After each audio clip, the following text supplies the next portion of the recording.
Stay with me. We got pulled over for a busted tail light in the back. And the police just, he's covered. They killed my boyfriend.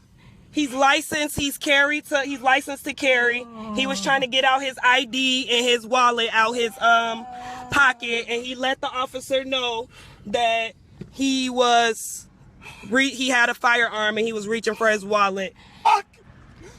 He just shot his arm off. I told him not to reach for it. I told him to get his hand out. Please don't tell me this, Lord. Please, Jesus, don't tell me that he's gone.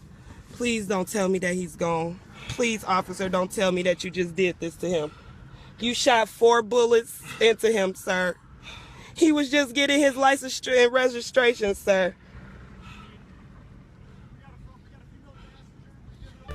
Good evening, I'm Madison Morse. And I'm Mason Morse. Tonight we are continuing on the tragic death of Philando Castile, age 32, who was shot 4 times by St. Paul County Police Officer Geronimo Yanez in front of Castile's fiance and her 4-year-old daughter. Castile was a nutritional services supervisor at a local high school, loved by his students and fellow staff members. Officer Yanez pulled over Castile for having a broken taillight at 9:05 p.m. on July 6, 2016. Yanez believed that Castile could have been involved in a recent robbery that happened in the Falcon Heights area. The officer believes that Castile resembled the man because of his race and wide-set nose. Castile was reaching for his license and informed Officer Yanez that he had a weapon and a license to carry. Officer Yanez allegedly told Castile to stop reaching for it, and that's when the shots were fired.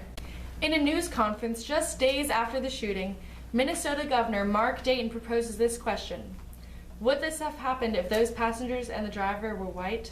He doesn't think so. Today we have with us here Dr. Al Junti, speaking on behalf of the National Association for the Advancement of Colored People.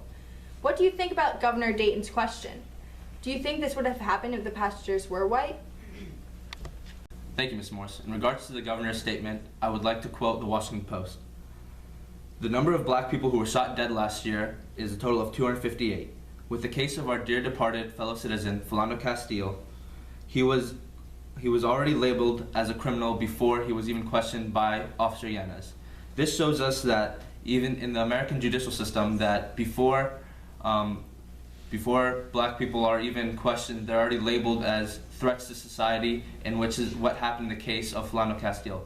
And whether or not he was involved directly in the robbery that happened 4 days ago, he was not even given a fair trial, which is part of our Constitution. So tonight, America, I want everyone, whether you are black, white, Asian, or Middle Eastern, to think about, is this the world that we want our children growing up in? Thank you, Dr. Al Junti. That's some pretty compelling stuff.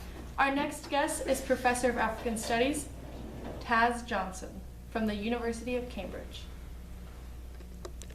This event shows us that police brutality is an ongoing issue that has not been resolved. This isn't the first time we've witnessed an event like this. In the month of February 2016, we witnessed 22 black people die by the hands of police. That is, 1 black person every 32 hours. There's a 3 times chance of a black person being killed by police than a white person. Let me just say, the other thing that's happening, which is not being put on the news, but it's all over the internet, are videos of white men attacking police officers, sometimes with hatchets, sometimes with their fists, and police officers doing everything they can to apprehend them alive and not shooting them. I mean, I'm talking about big white guys punching, kicking, screaming, a guy with a knife, and officers literally going out of their way and having blows landing on them. Why? Because when they deal with white people, often they say, this is a human being, I've got to respect life. There is a hyper level of fear when it comes to African Americans. The media promotes such a negative attitude. There is a higher level of violent crime in the black community, and there's a different mentality that this is more of a threat than someone I'm here to protect and serve and arrest alive. And that mentality showed up. He continued to point the gun in the car, though there was a little girl in the back, a woman there, and the guy is dying. Does the police officer think this guy is going to miraculously heal himself and jump out of the car? Why do you now have your gun trained on a grieving woman who's totally cooperative and a little girl? These are the kinds of things that you don't see happening with white people and police in America. When incidents like this occur, there's a big chunk of our fellow citizenry that feels as if, because of the color of their skin, they are not being treated the same.